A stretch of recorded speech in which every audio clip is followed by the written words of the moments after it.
मध्य प्रदेश का एक ऐसा कोना जहां आज भी बिजली आधी रात के बाद आती है और सुबह 5 बजे चली जाती है। खेतों के बीचों बीच मिट्टी का एक पुराना मकान, लाल ईंटों वाला, आंगन में नीम का पेड़ और बगल में छोटा सा तालाब। यही घर था निशा का। निशा, उम्र 29 साल, गोरा रंग, लंबी लंबी आंखें जिनमें काजल हमेशा हल्का सा धुंधला रहता था, होंठ गुलाबी और भरे हुए, उसका बदन ऐसा कि साड़ी भी शर्मा जाए, कमर इतनी पतली कि एक हाथ में आ जाए और कूल्हे ऐसे कि चलते वक्त लहरें उठती थी। गांव के लड़के उसे दूर से देखते और सांस रोक लेते। शादी हुए थे 4 साल। पति विकास दिल्ली में एक प्राइवेट कंपनी में मैनेजर था। महीने में 10-15 दिन आता, थक कर सो जाता, सुबह फिर निकल जाता। घर में बस निशा और उसका देवर विक्रम, उम्र 34 साल, कसरती बदन, चौड़ी छाती, हाथों पर नसें उभरी हुई। दिन भर गांव के बाहर अपने छोटे से गैरेज में ट्रैक्टर ट्रॉली ठीक करता। शाम को लुंगी बनियान में घर लौटता तो पसीने से तर बदन चमकता। उसकी आवाज भारी थी, हंसी में एक अलग ही मर्दानगी। निशा जब भी उसे देखती, उसकी नजरें अपने आप नीचे झुक जाती। 1 जून की सुबह, गर्मी इतनी कि हवा भी जल रही थी। निशा सुबह 7 बजे ही नहाकर निकली थी, गीले बाल, हल्की गुलाबी साड़ी बिना, ब्लाउज के सिर्फ पेटीकोट और साड़ी लपेटे हुए। वो पूजा की थाली सजाकर मंदिर जा रही थी। विक्रम अभी अभी गैरेज से लौटा था, बदन पर ऑयल के काले काले धब्बे, बनियान पसीने से चिपकी हुई। उसने दरवाजे पर निशा को देखा और मुस्कुराया। भाभी, इतनी सुबह सुबह देवी बनकर कहाँ चली? निशा ने शर्मा कर सिर झुकाया। पूजा का समय हो रहा है, तुम भी नहा लो, प्रसाद लोगे। विक्रम ने 2 कदम आगे बढ़कर थाली उसके हाथ से ले ली। उसकी उंगलियां जानबूझकर निशा की हथेली पर रगड़ गईं। भाभी, तुम्हारे हाथ का प्रसाद तो अलग ही स्वाद देता है। निशा की सांसें एक पल को रुक गईं। उसने थाली छुड़ाई और तेज कदमों से मंदिर की ओर चल दी। पीछे पीछे विक्रम की नजरें उसकी कमर पर अटी थीं। दोपहर, निशा रसोई में सब्जी काट रही थी। साड़ी का पल्लू बार बार खिसक जाता। विक्रम अचानक पीछे से आया। भाभी, चाकू तेज नहीं है ना? देखो मैं काट देता हूँ। कहते हुए उसने निशा के हाथ से चाकू लिया और पीछे से उसकी कमर से सटकर खड़ा हो गया। उसका सीना निशा की पीठ से छू रहा था। गर्म सांसें गर्दन पर पड़ रही थी। निशा की उंगलियां कांपने लगीं। वो कुछ बोलना चाहती थी पर आवाज नहीं निकली। विक्रम ने धीरे से कान में फुसफुसाया, भाभी, सांस तो लो। और फिर उसने चाकू से टमाटर काटते हुए अपनी ठुड्डी निशा के कंधे पर टिका दी। निशा ने आंखें बंद कर ली। शाम को बिजली चली गई। पूरा गांव अंधेरे में डूब गया। निशा छत पर कपड़े उतारने गई।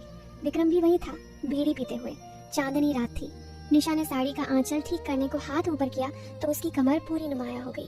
विक्रम ने बीड़ी फेंकी और धीरे से पीछे से आकर निशा की कमर पर हाथ रख दिया।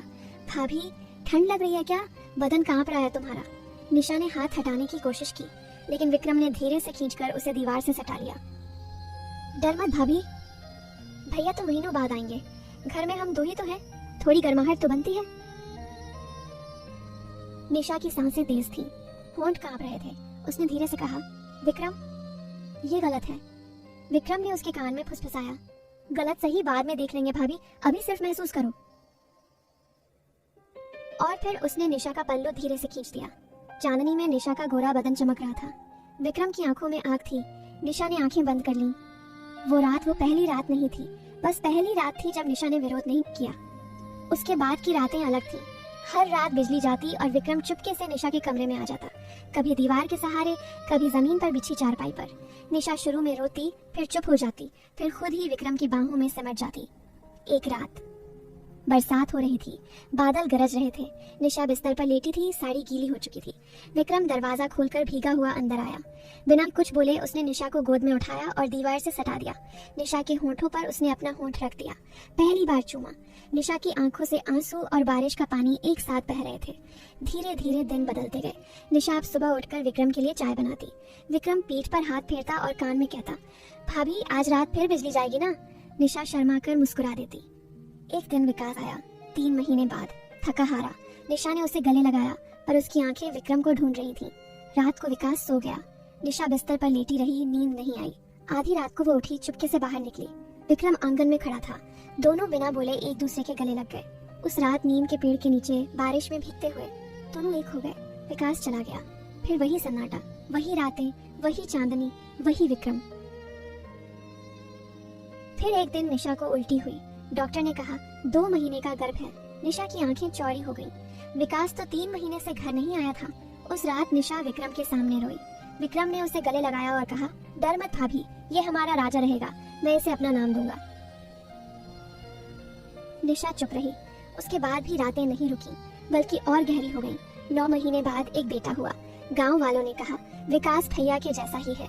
बस निशा और विक्रम जानते थे सच। और आज भी बरखेड़ा गांव में बिजली शाम 7 बजे के बाद जाती है और हर रात नीम के पेड़ के नीचे कोई साया मिलता है। लोग कहते हैं भूत है। बस निशा और विक्रम मुस्कुराते हैं। कहानी खत्म नहीं हुई, बल्कि अभी तो शुरू हुई है।